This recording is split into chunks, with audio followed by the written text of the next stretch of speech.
뉴스킹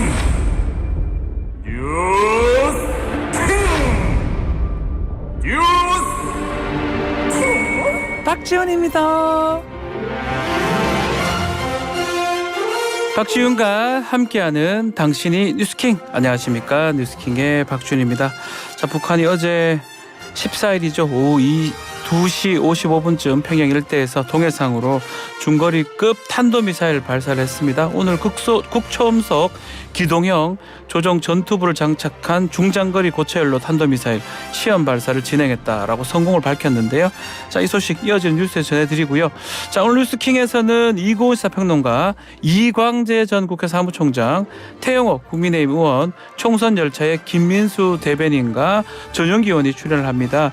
자, 북한 도발, 또 4월 총선 이 개입이 신북폭이 될 수 있는지 여부, 이낙연 전 대표 탈당, 또 제3지대 해동, 또 바이든 날리면 MBC 정정보도에 대한 법원 판결까지 현안에 대해서 이야기를 나눠보겠습니다. 지금 청취율 조사 기간입니다. 0155는 전화 받으셔서 YTN 뉴스킹 박지훈 이야기 부탁드리겠습니다. 박지훈과 함께하는 당신 뉴스킹 1월 15일 월요일 방송 지금 출발하겠습니다.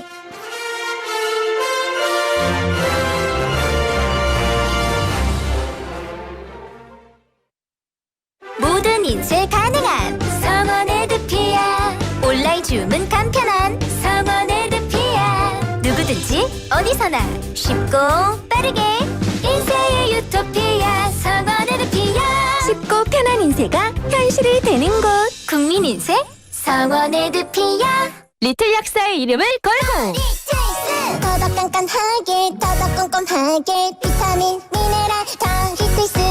더더 깐깐하게 더더 꼼꼼하게 오메가 유산균 다 리틀스. 유튜버 리틀 약사의 배합 노하우를 담았다. 다 리틀스.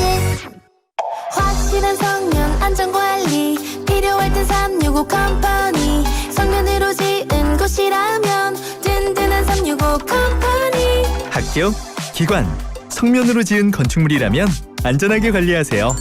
성면 안전관리와 해체 제거는 365 컴퍼니.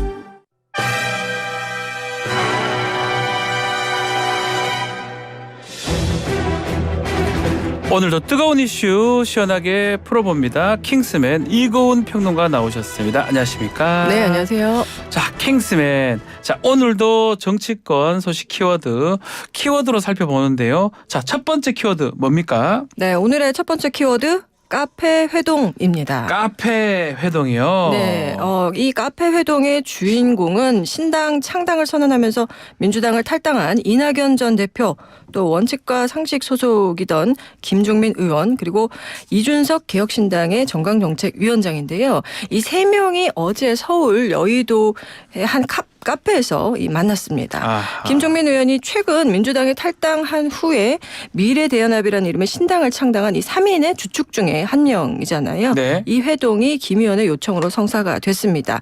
이 어제 미래대연합 창당 발기인 대회가 있었는데 이 대회에 참석에 이전 대표가 참석에 이제 응했기 때문에 여기에 대해서 감사 인사를 하기 위해서 만났다라는 게 이제 김 의원의 설명이었고요. 이 자리에서 양당의 기득권 정치를 타파하는 게 핵심 숙제다, 이런 공감대를 나눴다고 말했습니다. 네. 또 취재진이 이전 대표와 이 위원장의 이 케미가 어떻다고 보느냐, 이런 질문도 네. 했었는데 케미요? 여기에 대해서 이 김 의원은 아주 좋다.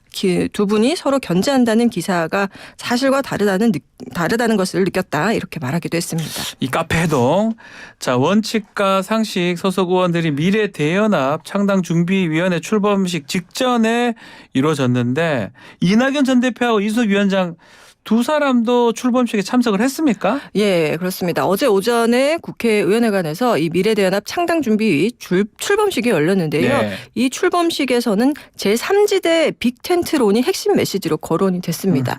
사실 이 빅텐트론이 뭐 3지대라든지 중도 세력의 힘을 모을 때 주로 이제 쓰는 말이잖아요. 네. 이제 이전 대표가 축사를 통해서 이 빅텐트론을 거론을 했는데 앞서서 미래대연합 창준위원장 중에 한 명인 정태근 전 의원이 이 빅텐트론을 언급을 하기는 했어요. 그래서 이 전 대표가 그 텐트를 크게 쳐달라. 또 추우면 어떠냐. 기꺼이 함께 밥 먹고 자겠다라면서 연대의 뜻을 밝혔는데요.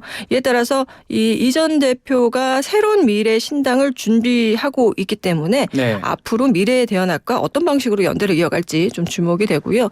또 이준석 위원장도 말이 빅텐트지 사실 본인은 텐트에 살고 싶은 생각은 없다. 그렇죠. 텐트보다 멋있는 비도 바람도 막을 수 있는 큰 집을 지었으면 좋겠다. 집에서 살고 싶다. 네, 이렇게 밝혔습니다. 자, 제3지대 지금 연대를 약속하면서 빅텐트 추진 속도를 더해가고 있는데 자, 앞으로 신당 창당 일정은 어떻게 되는 겁니까? 네, 이낙연 전 대표의 새로운 미래는 네. 이번 주 초에 창당 준비를 발족할 예정이고요. 또 미래대연합은 어제 창당 준비를 출범했기 때문에 이번 주 중에 발기인 대회를 예정하고 있습니다.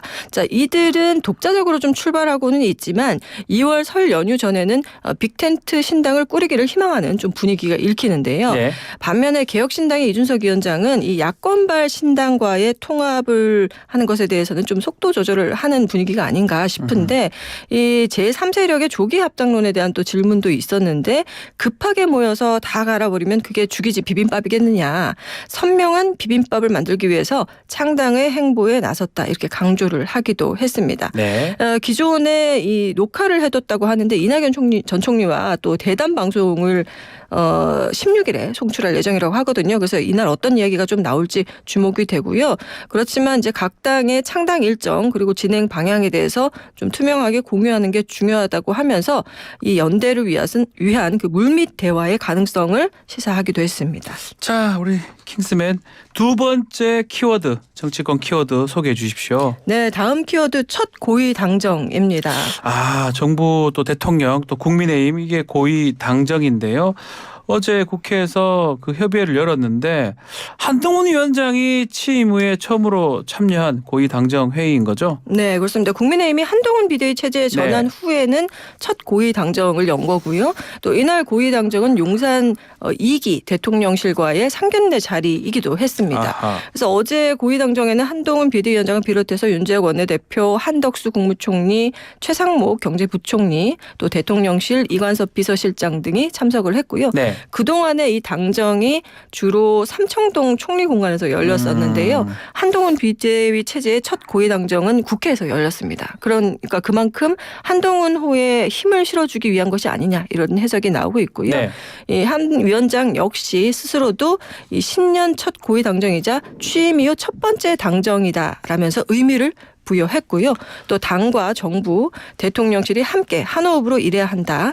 이렇게 말을 하기도 했습니다. 자, 어제 고위 당정 협의회에서 설 민생 안전 대책 논의가 이어졌는데 이것도 한번 구체적 논의안도 정리해 주십시오. 네, 당정은 물가 안정에 총력을 기울이고 서민, 취약계층에 대한 지원을 강화하기 위해서 설 민생 안정 대책을 마련했다고 발표했는데요.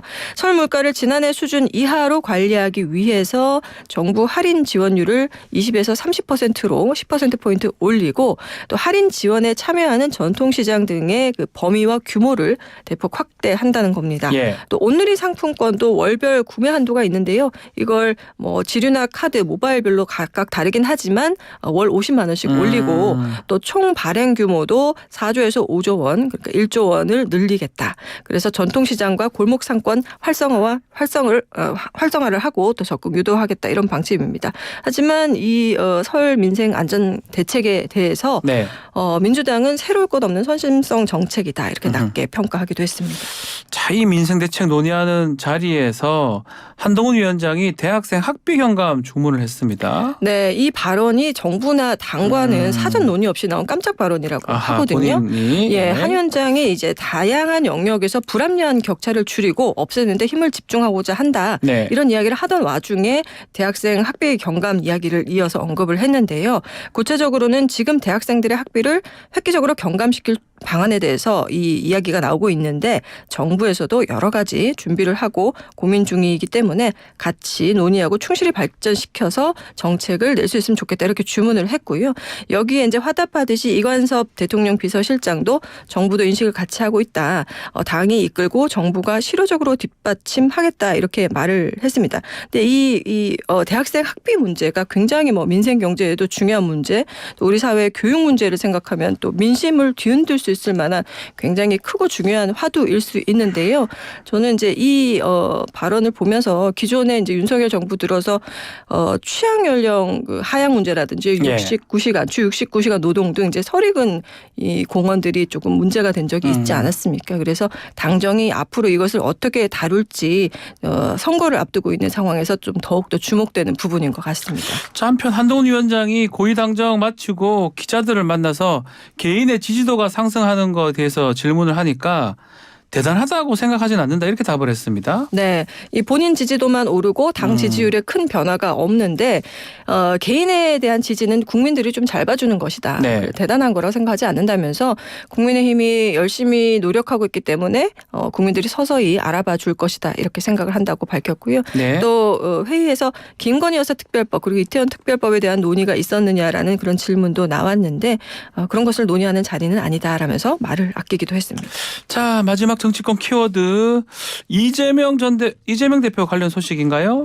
네, 마지막 키워드는 2주째 중단입니다. 2주째 중단. 이재명 대표가 피습 사건으로 당무를 중단한 지 오늘로 2주째가 되는데 지난 10일 퇴원을 했지만 복귀 시점을 아직 고민하고 있는 것 같습니다. 네, 민주당 지지율이 답보 상태에 놓여 네. 있고 또 당 분열이 또 굉장히 심각한 상황에서 이 대표의 복귀가 굉장히 재촉되는 그런 분위기인데요. 그러나 민주당 관계자는 이 대표가 퇴원 후에 잘 회복을 하고 있지만 당무에 복귀할지는 아직 정해지지 않았다 이렇게 밝힌 상황이고 또 이제 이 대표 측 변호인은 지난 12일에 서울중앙지법에서 이 대표가 말하는 것조차도 힘들어하는 상황이기 때문에 당분간 재판에도 출석하기 어렵다 이렇게 전한 상황이거든요. 그래서 네. 이른 복귀 시점을 점치기가 좀 어렵지 않느냐 이렇게 생각이 됩니다. 지금 말한 것처럼 공백 기간 동안 민주당 지지율은 답보고요.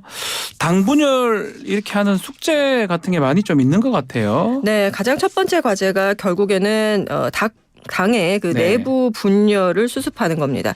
이 대표 공백 시기에 이낙연 전 대표가 탈당했죠. 또 원칙과 상식 소속 의원들도 신당 창당까지 이어졌습니다. 네. 이렇게 정부 견제론이 높은 상황임에도 불구하고 이런 여론이 민주당 지지율을 상승시키는 데는 좀 이어지지 않고 있는 그런 상황이다 보니까 또 이런 내부 분열이 더 가속화하는 게 아닌가 싶기도 하고요. 또 여기에 더해서 공천 잡음 때문에 민주당의 지지율이 상승할 만한 요인들이 좀 더 저해되고 있는 것 같습니다. 네. 노웅래 황운하 의원 그리고 정봉주 전 의원 등 기소 혹은 논란이 됐던 인사들이 줄줄이 당 예비후보자 검증을 통과한 상황 그리고 친명계 정치인들이 비명계 의원들의 지역구에 출사표를 던지면서 이른바 자객 출마를 하고 있다. 이런 논란도 일고 있거든요. 네. 그래서 개파 간 대립이 좀 이어지면서 정치력과 리더십을 바탕으로 한 정리가 필요한 상황입니다. 자, 그리고 지난 13일이죠. 이낙연 전 대표 지지자들이 이재명 대표 피습 사건을 놓고 막말해서 물의를 빚었습니다. 네, 이 전 대표 지지자들이 지난 13일 국회에서 네. 이 민주당 탈당 이후에 이제 기념행사를 갖고 프로레슬러 출신 김남훈 씨라는 분이 이재명 대표 그 피습 사건에 대해서 살다 보니 목에 칼빵을 맞았는데 지지율이 떨어진 경우는 처음 본다라면서 이렇게 조금 어려운 그 용어로 좀 혐오하는 혐오적인 언어로 이제 이 대표를 네. 비난을 했는데요. 이 민주당은 저질 혐오 발언이다 이렇게 강도 높게 비판을 하면서 이 강선우 대변인은 반인륜적인 망언이기 때문에 이 전 대표에 대해서 이낙연 전 대표에 대해서 저질 혐오성 막말을 묵인하면 안 된다 이렇게 사과를 요구했습니다. 그래서 이 전 대표가 이날 바로 입장문을 냈는데요. 대단히 잘못된 일이다. 문제의 발언을 하신 분께 유감을 표하고 이 대표와 민주당이 사과를 했습니다. 또 불미스러운 일이 생기지 않도록 지지자들에게도 주의를 촉구했습니다. 네, 자 다음 좀 대만 대선 얘기인데요. 2024년이 참 선거가 진짜 많네요. 올 한 해 동안 76개국에서 선거를 치르는데 어제 대만에서 스타트를 끊었습니다. 자, 이게 아주 중요한 선거라고 해서 전 세계가 선거 결과에 집중을 했는데 결과는 대만 유권자들은 친미 성향의 후보에 손을 들어줬네요. 네, 13일 제16대 대만 총통선거가 네. 치러졌는데 그 결과 대만 집권당인 민주진보당, 이른바 민진당이라고 하는데 라이칭더 주석이 승리를 거뒀습니다. 이 독립 그리고 반중 성향의 민진당이거든요. 네. 그래서 대만에서 1996년 직선제 총통선거가 도입된 이후에 처음으로 이 12년 연속 집권에 성공하게 된 겁니다. 라이 주석은 당선 직후의 기자회견에서 중화민국의 헌정체제에 따라 비굴하지도 거만하지도 않게 현상을 유지하겠다면서 대만 해협의 평화와 안정을 강조했습니다. 또 친미 성향을 띠고 대만과 중국이 서로 예속되지 않는다고 주장하는 이 독립 노선에 민진당이 재집권하게 된 것이기 때문에 이에 따라서 양안 관계가 한층 긴장을 이어가게 될 것으로 보입니다. 말처럼 이 친미 노선의 민진당 후보가 당선이 됐습니다. 결국은 대만 문제를 둘러싼 미중 갈등이 좀 더 심화될 것이다. 이런 우려를 피할 수 없겠어요. 네, 실제로 중국은 이번 선거에서 라이칭드 후보가 당선되면 네. 대만 해협의 전쟁 위험이 고조될 것이다 이렇게 경고를 하기도 했는데요. 여기에 대해서 민진당은 이 미국과 서방 국가들과 교류를 하면서 이 국제 무대에 본인들의 이제 문제를 제기할 가능성이 높아 보이고요. 네. 다만 바이든 대통령은 대만 총통 그 선거 결과와 관련해서 대만의 독립을 지지하지 않는다라고 말해서 하나의 중국 원칙을 존중한다 이런 입장을 유지를 한 바가 있는데요. 결국 이것은 중국을 자극하지 않기 위한 그런 발언으로 풀이가 됩니다. 우리 정부도 대만 총통 선거 결과와 관계없이 대만 관련 입장은 동일하다 이런 입장을 밝혔습니다. 네네. 우리 정부는 대만 총통 선거 결과에 대해서 대만 네. 해협의 평화와 안정이 유지되고 양안 관계가 평화적으로 발전해 가기를 기대한다면서 우리 정부의 대만 관련 기본 입장에는 변화가 없다 이렇게 밝혔는데요. 이 전문가들은 미중 갈등 문제 그리고 대만 해협 긴장에 대해서 우리 정부 미중의 각자 압박 속에서 유연한 대응이 필요하다 이렇게 조언하고 있습니다. 유연하게 대응을 해야 된다 이렇게 조언하고 있군요. 자, 대만 특히 세계 최대 반도체 기업 중에 하나인 TSMC를 소유한 나라잖아요. 네. 자, 이번 선거가 우리 반도체 산업에 미칠 영향도 있을 것 같은데요. 네, 이번 선거도 뭐 우리 산업에 대한 또 역학관계도 또 있을 것으로 보이는데 미국과 우호적인 관계인 민진당이 정권을 승계하면서 네. 세계 최대 반도체 파운드리 기업이죠. 대만의 TSMC가 글로벌 영향력을 키울 가능성에 대해서 점치고 있습니다. 이 라이 총통도 이 반도체 산업을 고도화시키기 위해서 정책적으로 지원을 하겠다, 그리고 강화하겠다 이런 입장을 고수하고 있는데요. 이에 따라서 이제 경쟁에 나서 국내 반도체 기업들도 긴장을 늦추지 않아야 할 상황으로 보이고요. 네. 또 일각에서는 친미 성향의 후보가 당선되면서 미중 간 관계가 더 껄끄러워지면 국내 반도체 사업이 오히려 반사적인 수혜를 입을 수 있지 않겠느냐 이런 의견을 제기하기도 하고요. 또 민진당 집권으로 인해서 대만에 편중됐던 이 중국의 반도체 수입이 한국으로 일부 돌 수 있지 않겠느냐 이런 전망도 나오고 있습니다. 자, 마지막으로 스포츠 소식도 좀 살펴보겠습니다. 64년 만에 아시안컵 우승을 노리고 카타르로 향한 우리 태극 전사들 오늘 바레인전 합니다. 결국 조별 예선 오늘 시작합니까? 네네. 위르겐 클린스만 감독이 이끄는 대표팀이 오늘 2조 조별리그 첫 경기죠. 바레인전을 시작으로 해서요. 네. 20일은 요르단 그리고 25일 말레이시아와 경기를 치를 예정입니다. 자, 이 바레인하고 따져보면 뭐 이거는 좀 우리가 유리하지만 문제는 아시안컵에서 유독 우리나라가 좀 별로 안 좋았습니다. 네, 우리랑 예. 인연이 그리 좋지 않았었는데요. 물론 이제 바레인은 피파 랭킹 86위, 네. 이제 우리와는 격차가 크고요. 또 역대 전적에서도 우리에게 뒤처지긴 합니다. 그렇지만 아시안컵에서 바레인이 한국을 2번 괴롭힌 바가 있는데요. 아하. 2007년 대회 조별리그 2차전에서 역전패를 당한 적이 있었고요. 네. 우리가. 그리고 2019년 대회 16강 전이었죠. 여기서 선제골을 우리가 얻었지만 동점골을 허용했고 그러다가 간신히 이긴 적이 있었습니다. 그리고 그 다음 8강전에서는 패배를 했었죠. 자, 그래서 좀 악몽이 있는데, 자, 클린스만 감독이 이끄는 우리 대표팀 역대 최정예 선수가 모인 드림팀입니다. 이번 아시안컵 우승을 위해서 좀 주의해야 할 점, 유의해야 할 점이 있을까요? 네, 이 조별리그 1차전에 이 공수의 핵이죠. 손흥민, 김민재를 비롯해서 조규성, 황인범, 서령우, 김승규 등 최정예 선수들로 선발진이 이제 꾸려질 예정인데요. 예. 다만 부상 회복 중인 선수들의 자리를 이 플랜 B 팀이 메우게 되는 그런 상황도 있는데 지난 이라크 평가전 때 베스트 11과 플랜 B 팀 간의 전력 차가 있다는 것을 이제 확인한 게 또 가장 큰 또 우리의 약점으로 손꼽힌 바가 있었습니다. 네. 또 경고 누적으로 인해서 퇴장 가능성도 있기 때문에 주의사항으로 봐야 할 것 같습니다. 자, 바레인 경기가 오늘 오후 8시 30분에 치러지니까요. 태극 전사들의 선전을 기원하고요. 자, 조금 전 7시 14분 행정안전부에서 요청한 아파트 화재 시에 국민 행동 요령 안내해 드리겠습니다. 제 지역 전국입니다. 아파트 화재 시 국민 행동 요령을 안내해 드리겠습니다. 화재 시 우선 집에 있는 사람에게 알리고 상황에 따라 대응합니다.